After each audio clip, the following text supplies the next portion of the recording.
Voy a complementar la clase del martes 13 en biogeografía sobre el análisis exploratorio de datos que realicé de manera, digamos, casi completa. Y voy a terminar únicamente pasando los resultados que se generan dentro del script de análisis, cómo se pueden pasar a un documento R Markdown. Entonces, claro, para hacer ese complemento lo que voy a usar es, como hice anteriormente, utilizar el script análisis exploratorio de datos, guión bajo 1, fue el que usamos ese día. Bueno, pues la idea es ahora mostrar que hay otra forma de tener ese script y además aprovechar los resultados al final. Lo vimos así, de esta manera. Fue como lo vimos ese día y yo fui copiando línea a línea, sobre todo las líneas que son de código ejecutable para que se ejecutaron además en la consola y veíamos que iban funcionando. Digamos que ese proceso es interesante porque es como uno lo va haciendo de la manera que va construyendo el script de análisis, pero si hay un script de análisis hecho previamente, como es este caso, uno puede aprovechar ya el documento, el archivo .r, que es, digamos, está formateado de manera que se puede copiar y pegar allí y tal cual, ¿no? Simplemente cambiando aquellas cosas que son propias de nuestro análisis. Entonces, bueno, no es mi interés que ustedes realicen análisis exploratorio de datos copiando y pegando, recordando que es preferible ir uno a uno y ver, ¿no? Que es lo que, de hecho, cuando yo lo copie a memoria, lo que voy a hacer cuando lo pegue allá es ejecutarlo uno a uno. Porque de hecho no todos los análisis que yo ejecuto aquí necesariamente ustedes lo tendrían que ejecutar allá. Es preferible, de hecho, cuando uno abre un script, que es además código fuente, como en este caso, es preferible abrirlo desde RAW. Presionar el botón RAW y además puede uno guardar este archivo como un archivo de texto, o puede uno seleccionarlo todo utilizando, perdón, la a ver, control A como método abreviado de teclado para poder recuperar la selección completa y hacer el copiar a memoria RAM. Y ahora, si me voy a RStudio, cuando abra mi proyecto, recordando, siempre tenemos que estar dentro de nuestro proyecto.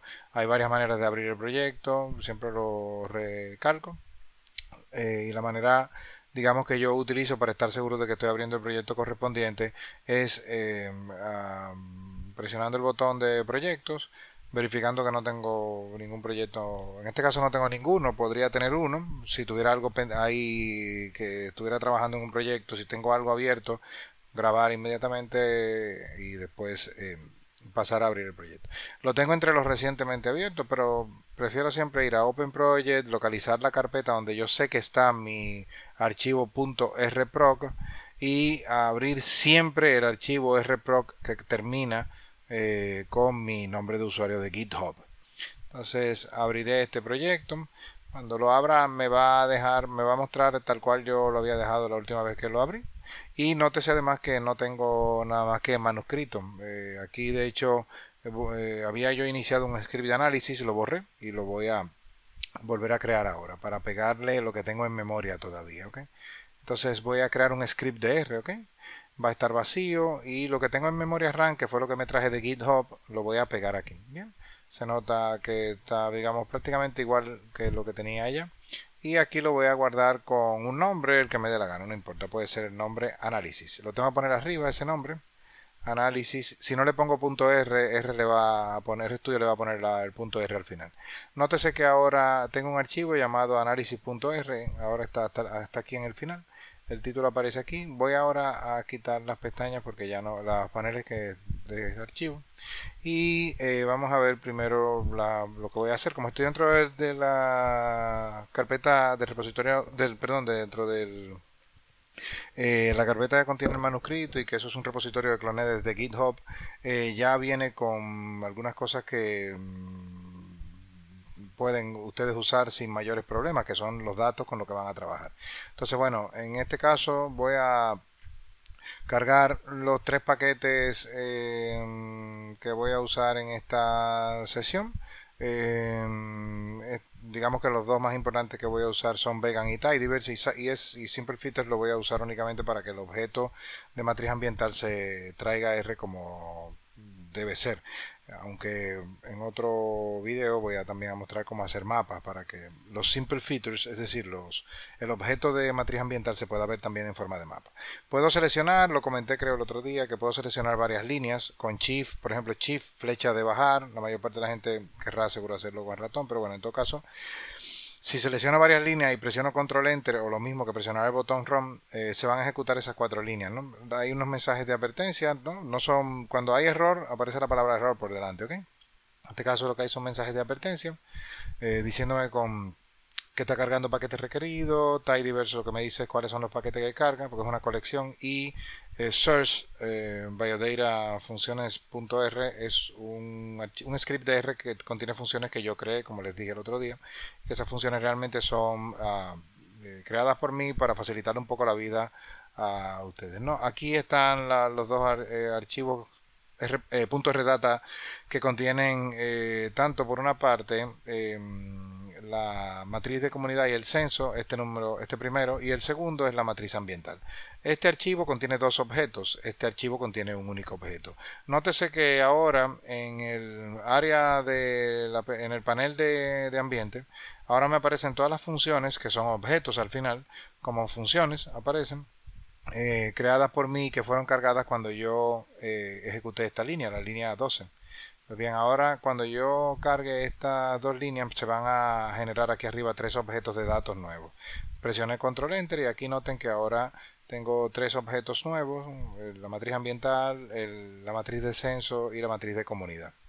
Son todas generadas por familia y cada quien debe tener la suya propia, ¿no?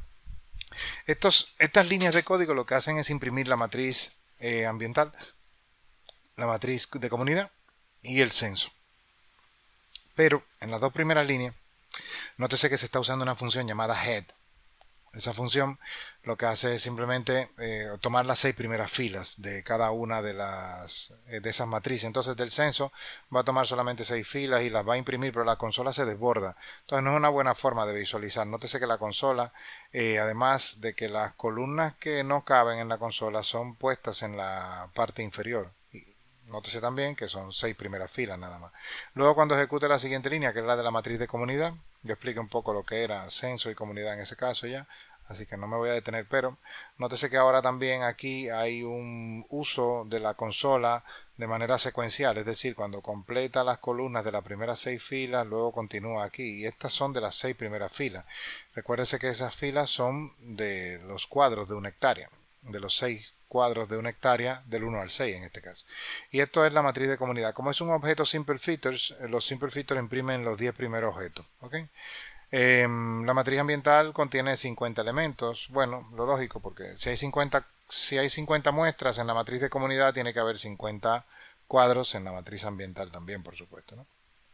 Una forma más apropiada de imprimir las matrices, todas esas tablas que superan con mucho ya siempre la parte de el número de columnas desbordan a la consola, pues cuando uno lo imprime con un table se ve mucho mejor. Lo único que a veces oculta columna y uno puede configurarlo para que las columnas no se oculten, pero también reduce la anchura de columna, que eso ayuda mucho a visualizar tablas de manera completa en la consola y sobre todo si la pantalla es bien ancha. Nótese que aquí estoy usando un operador que los expliqué el otro día, se llama la pipa, y luego la función table. Lo que hace es convertir el data frame en un table. Es un tipo de tabla al final, es un tipo de data frame al final. Y la pipa Magritte de Magritte R es la que me está ayudando a hacer ese proceso. Recuerden que esto se lee como y después ejecuta la siguiente función. O sea, usa este argumento y ponlo como usa este objeto y ponlo como primer argumento de la función que está a la derecha de la pipa. Bien, además, nótese que si no estuviéramos la colección Tidyverse cargada, esto no se podría hacer, ¿ok? Eso es importante tenerlo en cuenta, ¿no? Entonces, bueno, cuando ejecuto, bueno, el censo se imprime un poquitito menos desbordado. También podríamos utilizar funciones específicas de Tidyverse para poder seleccionar unas columnas que nos interesen o filas que nos interesen de manera específica y así imprimir aquello que nos interese. Como tengo un día dedicado nada más que a Tidyverse, no hay mucho problema, la verdad, ¿no? O sea que lo vamos a poder ver. Con la matriz de comunidad, pues me imprime el Tidyverse me imprime solamente las 10 primeras filas. Igual que en el censo, que solamente por defecto imprime las 10 primeras filas, eso se puede configurar también. Oculta un conjunto de columnas, pues lo mismo ocurre en la matriz de comunidad. Imprime las 10 primeras filas y oculta unas cuantas columnas más. Además nos pone el tipo de datos que hay en cada una de las columnas. Recuerden que un data frame es a fin de cuentas una lista de vectores en los que cada uno de ellos tiene el mismo tamaño. Bien, recordando, esta es la lista de especies organizada en orden ascendente, en orden alfabético ascendente. Este es el número de filas de la matriz de comunidad y este es el número de filas de la matriz ambiental. Bueno, deben coincidir 50 a fin de cuentas. Este es el número, la riqueza numérica de especies por cada uno de los cuadros de una hectárea. Nótese que usé la función specNumber, pertenece al paquete vegan. Y luego esa misma función, pero anidada o metida dentro de la función sort, lo que hace es que organiza por riqueza numérica. Entonces ahora me va a mostrar que el cuadro 26, que es la parte superior del vector que está mostrando, ese cuadro 26 es el nombre de los cuadros de una hectárea y lo que está debajo es el número de especies en cada uno. Bueno, pues el cuadro 26 tiene 8 especies y el cuadro 5 tiene 14. Esto es también posible realizarlo de la siguiente manera, poniendo en primer lugar la matriz de comunidad, por ejemplo, luego utilizando, es decir, la pipa, que sería leído como luego, calcula el número de especies sin tener ni siquiera que definir argumentos, por lo tanto no hay que colocar paréntesis porque no tengo más argumentos que poner, solamente decir que a esa matriz de comunidad le calcule el spec number y luego que le haga un sort. Entonces que lo organice. Bien, pues entonces va a mostrar exactamente lo mismo, ¿no? Nótese que en lugar de tener esto completamente anidado, esto digamos que tiene una lectura un poco más fácil, ¿no? Consume más, digamos, lo hace más lentamente, pero si fuera una matriz enorme, claro, duraría un poquito más. Pero para los datos que estamos manejando, el rendimiento es exactamente el mismo. Y además tenemos la ventaja de que lo leemos más fácilmente. Tengo la matriz de comunidad, ahora muéstrame la lista de especies y luego organízamelo en orden ascendente numérico por riqueza numérica. ¿Okay? Es exactamente lo mismo. Y luego aquí un resumen estadístico, la fila 41 del script de análisis. Bueno, pues aquí está. Lo que hago es que veo, por ejemplo, cuánto es la riqueza numérica del cuadro con menor riqueza, cuál es la riqueza numérica del cuadro con mayor riqueza y la riqueza media por cuadro, 11 especies por cuadro. Bueno, aquí puedo hacer lo mismo, ¿ok? Para practicar un poco lo de tidyverse que comenté anteriormente, primero la tabla, ¿verdad? Luego calcúlame el número de especies por cada uno de los cuadros y luego dame un resumen. Al hacer el resumen, y es lo mismo, exactamente va a producir el mismo resultado, ¿no? Porque es, digamos, la transformación de una forma anidada de escribir el código de R, transformándolo a modo tubería de tidyverse. Bien, entonces ahora en la línea 44 lo que tengo es la abundancia. En este caso ya la muestro de manera directa, la muestro organizado de menor abundancia, cuadro 46, a mayor abundancia, cuadro 49. Dos cuadros muy próximos que tienen abundancia tienen una abundancia de plantas muy de las familias elegidas en este caso, que recordando son Apocynaceae, Meliaceae y Sapotaceae. Una abundancia pequeña, ¿no? Y luego el resumen, esto sería lo mismo, parecido al resumen estadístico anterior, lo único que ahora es el mínimo, máximo y media, y los primer cuartil, segundo cuartil y mediana, de la abundancia por cuadro. La abundancia por cuadro es 368 individuos, 369, casi 370 individuos por cuadro, ¿no? Es decir, por cada hectárea hay 370 individuos. Bien, entonces abundancia por especie, o sea, cuántos individuos representan, o sea, cada especie por cuántos individuos está representada. Entonces, bueno, y está ordenado de manera ascendente. Trichilia tuberculata es la más, una meliácea, es la más abundante, y Rauvolfia litoral, una planta comúnmente de litoral, está representada por uno, Puteria fusícola también, o sea que bueno, hay plantas que son realmente, o Cedrela dorata, el cedro, están representadas por muy pocos individuos, ¿no? Son especies raras. Y luego, ¿cuántos individuos por especie hay comúnmente? Bueno, pues en promedio, el promedio y la mediana, nótese que difieren mucho, porque el promedio siempre es muy afectado por los valores extremos. 10.842 es un valor extremo, por eso la media es, digamos, bueno, el promedio no, porque los promedios son también, es una familia, ¿no? O sea que realmente la media es la que está muy afectada siempre por los valores extremos. Entonces, por eso la media está tirada hacia la derecha mucho, está muy, la jalaron mucho hacia la derecha, ¿no? Mientras que la mediana no es afectada por esto. Por este valor extremo, por ejemplo, ¿no? Y entonces lo que significa es que la mitad de los cuadros, la mitad de las especies, perdón, está eh, eh, se representa comúnmente por 320 individuos. La otra mitad, o sea, la mitad más abundante de las especies, se representa por más de 321 individuos, ¿no?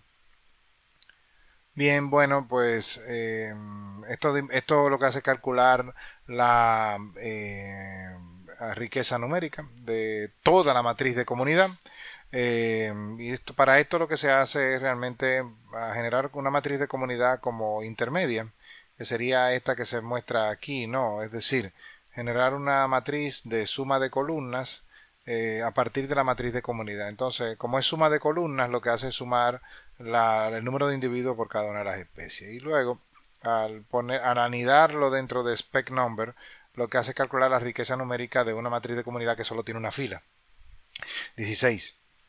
Repitiendo esto en tidyverse, digamos en sintaxis tidyverse, sería de esta manera. Y daría el mismo resultado, o sea, no serían resultados diferentes, ¿no? Bien, bueno, pues y ahora también la abundancia de toda la comunidad sería sumar todas las abundancias de cada una de las especies. Nos dice que hay 18.426 individuos en las tres familias que seleccioné como estudiante ficticio, ¿no? Luego aquí en esta parte lo que tengo es una tabla que me interesa luego llevar al manuscrito. Entonces, bueno, esta parte ya no la vimos en la clase del martes. Entonces, claro, la idea es que yo tenga una tabla de abundancia por especie que yo me pueda llevar al manuscrito. Esa tabla de abundancia por especie también podría ser ampliada, se le podría poner una columna también de la familia a la que pertenece, por ejemplo.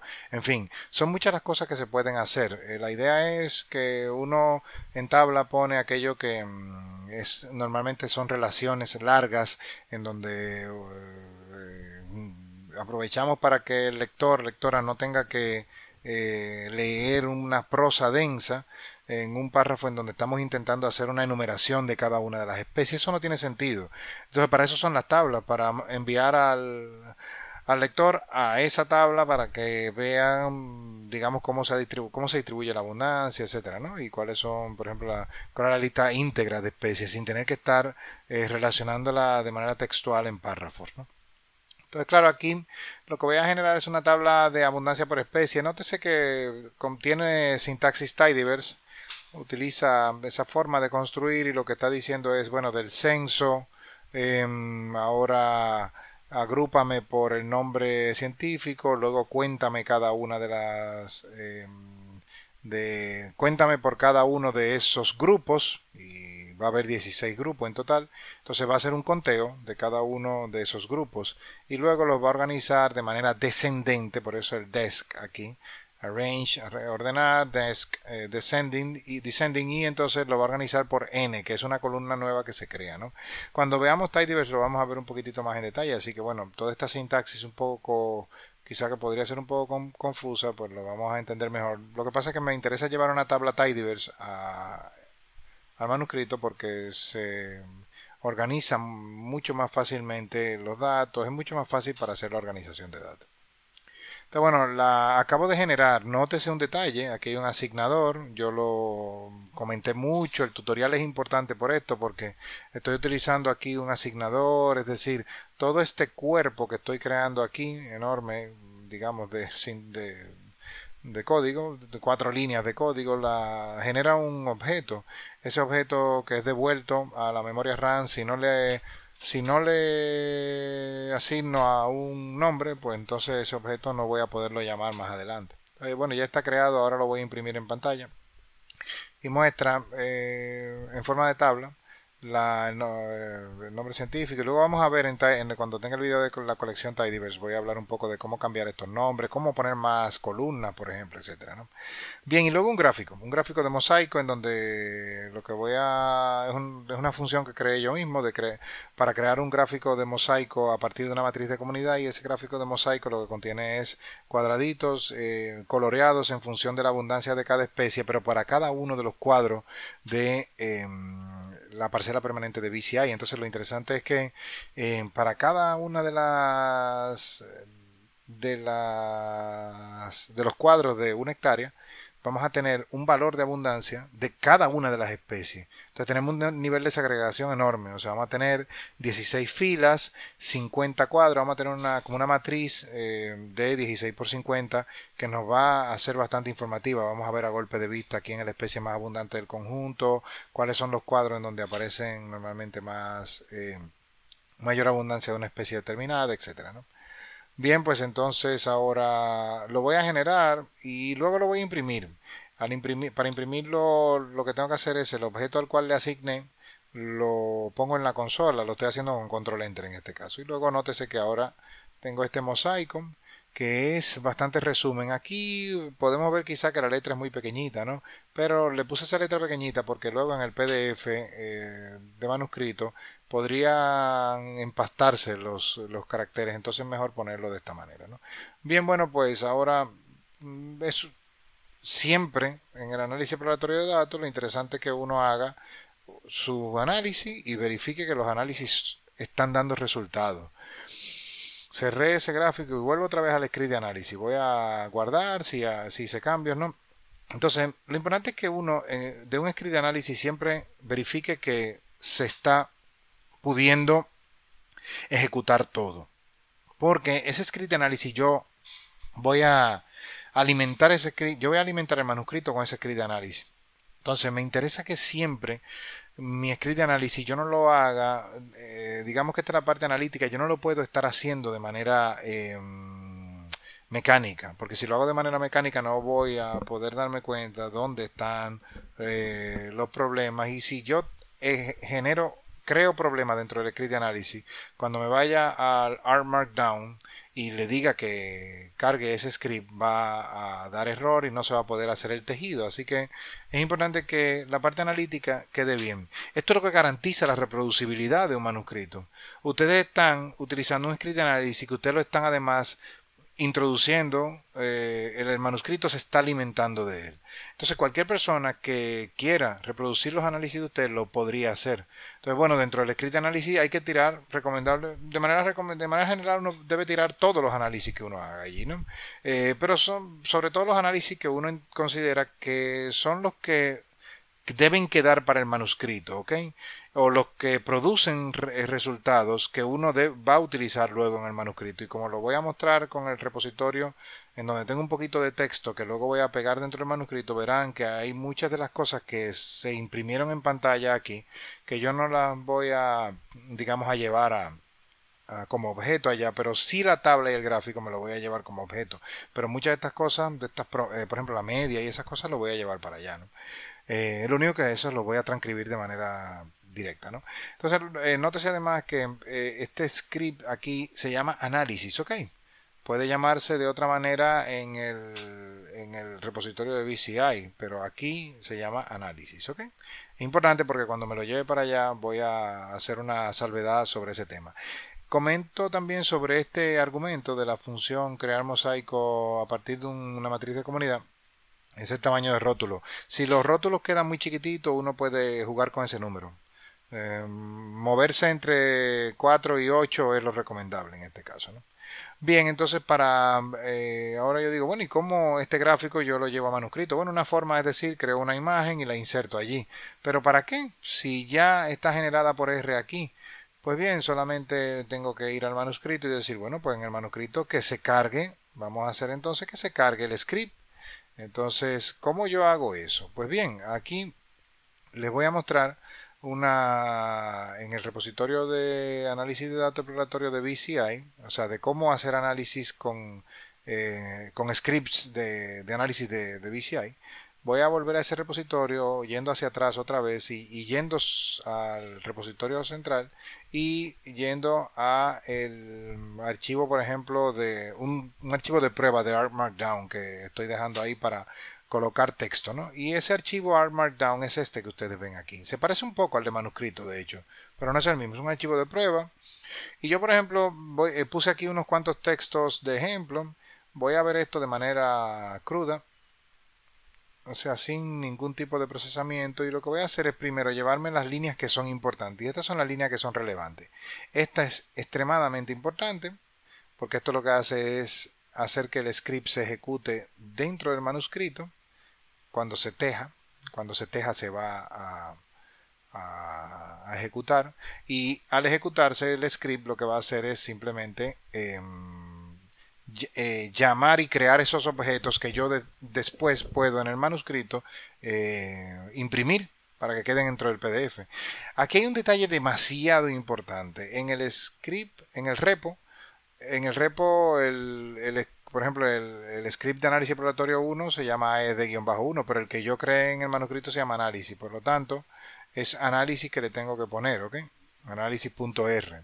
¿Okay? Eso es lo que tengo que tener ahí. O sea, lo puedo borrar y localizarlo si quiero, ¿ok? Con Tab. Recordando que si presiono Tab se abre una lista desplegable en el mejor de los casos.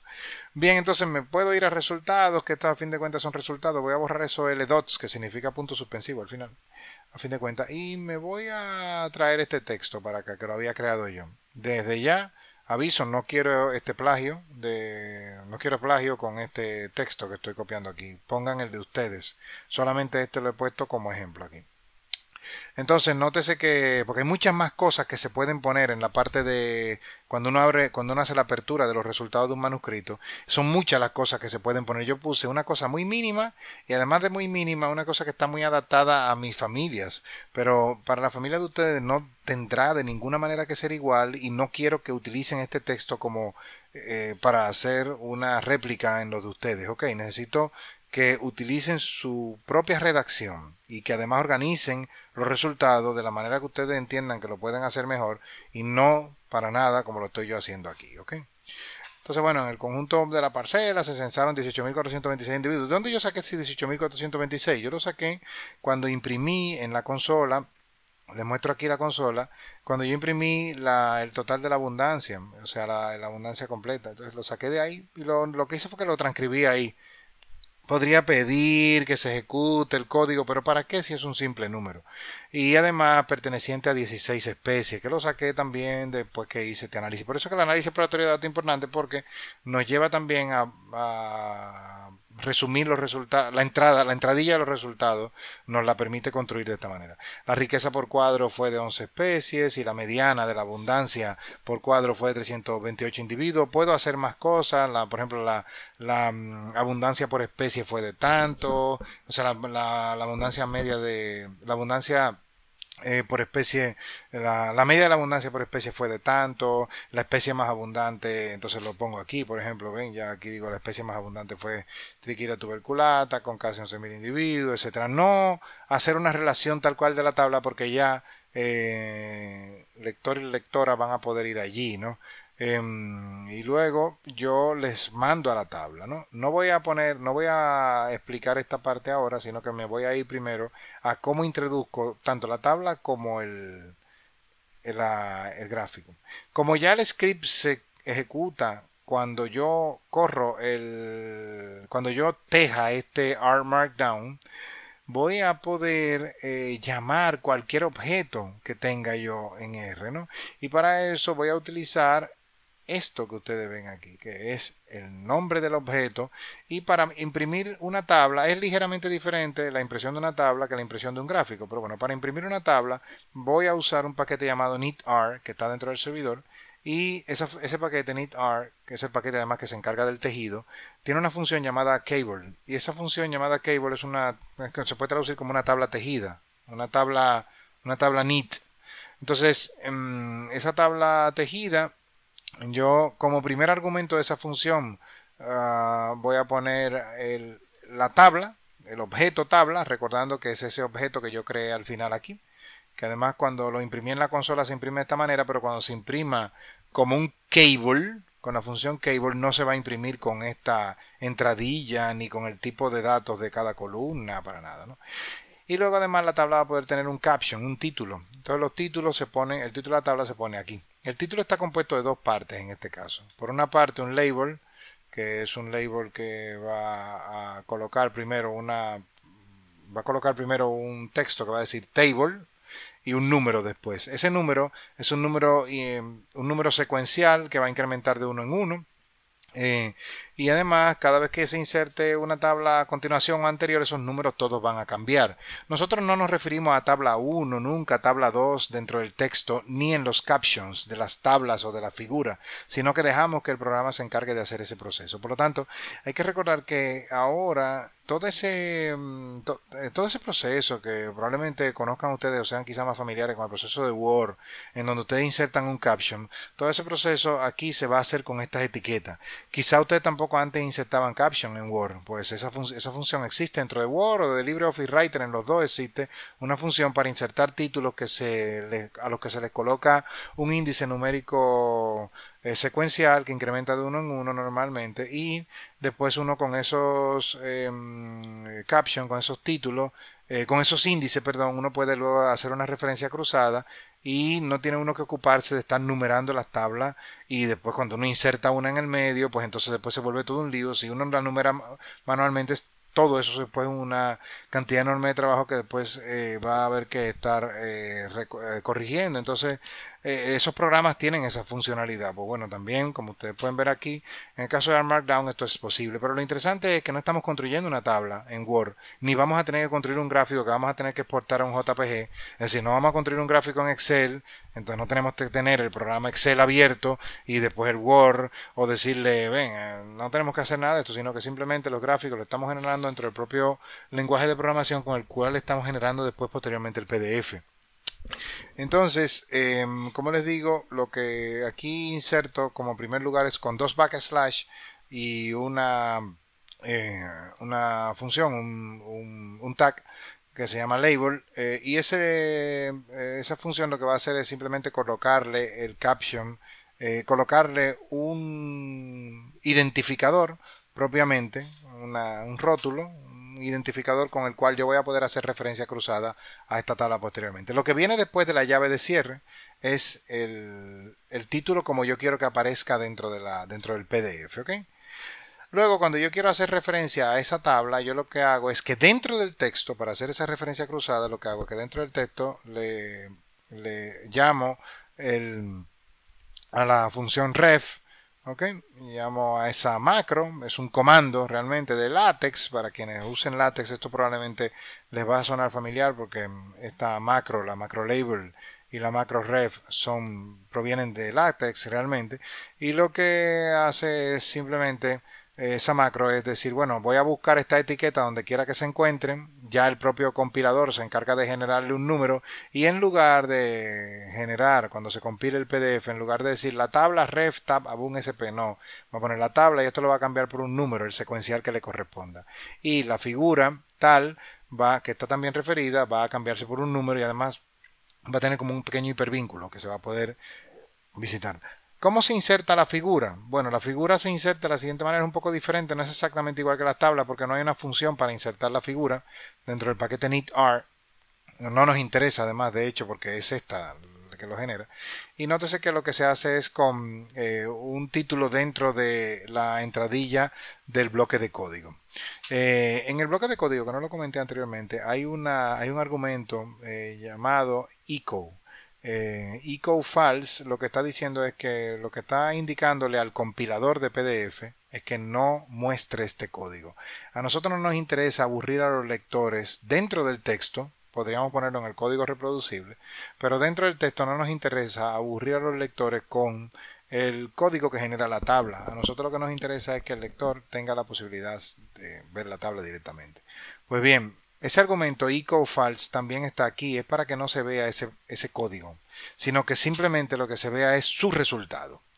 Entonces aquí, bueno, al inicio del bloque de código tengo también otro argumento llamado cap o figure caption, o sea, es el título de la figura.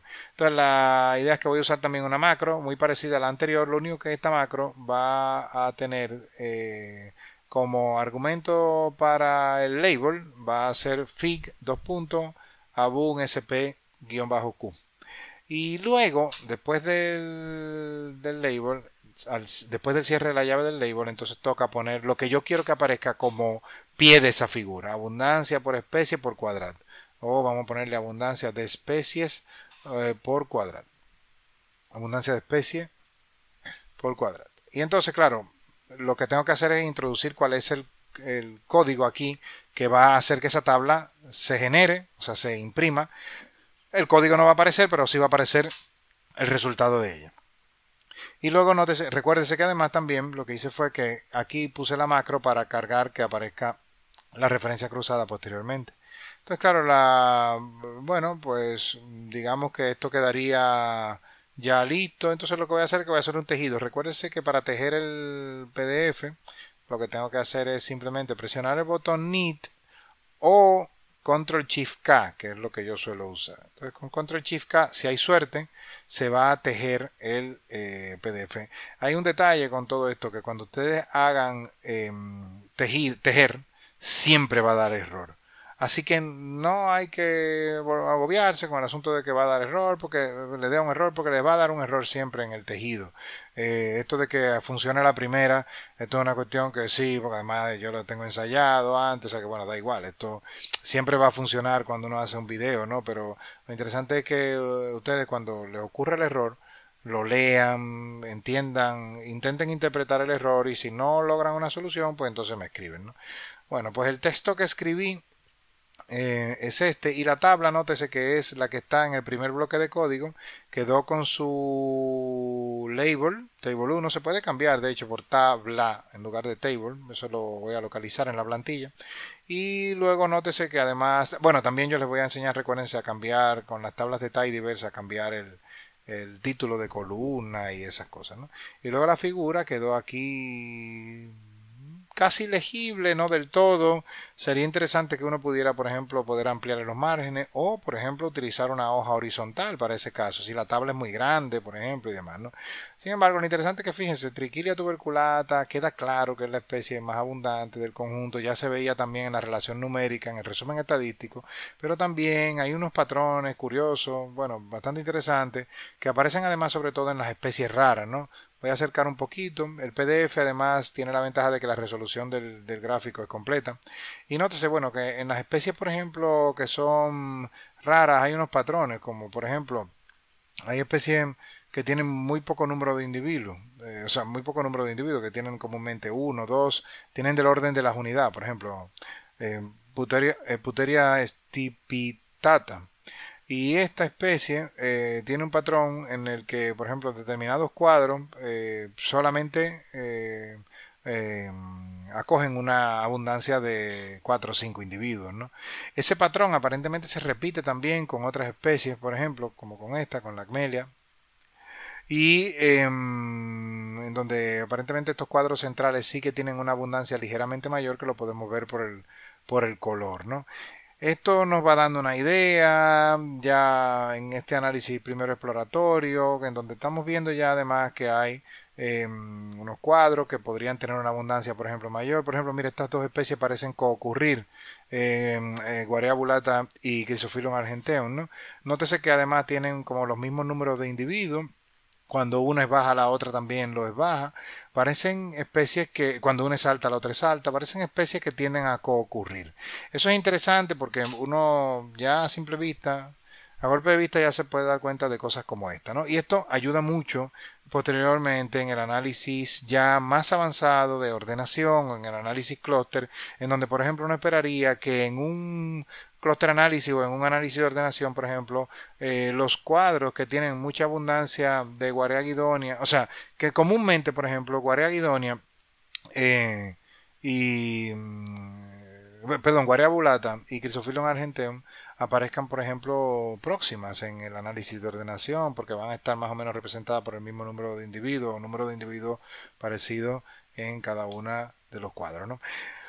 Bueno, pues aquí lo dejo. Solamente era esta parte que quería terminar con, con la parte del día 13 de la clase del 13 y además también recordando que voy a grabar más videos para hacer mapas ahora también y para poder editar o para poder trabajar con tablas un poquitito más complejas en Tidyverse, ¿ok?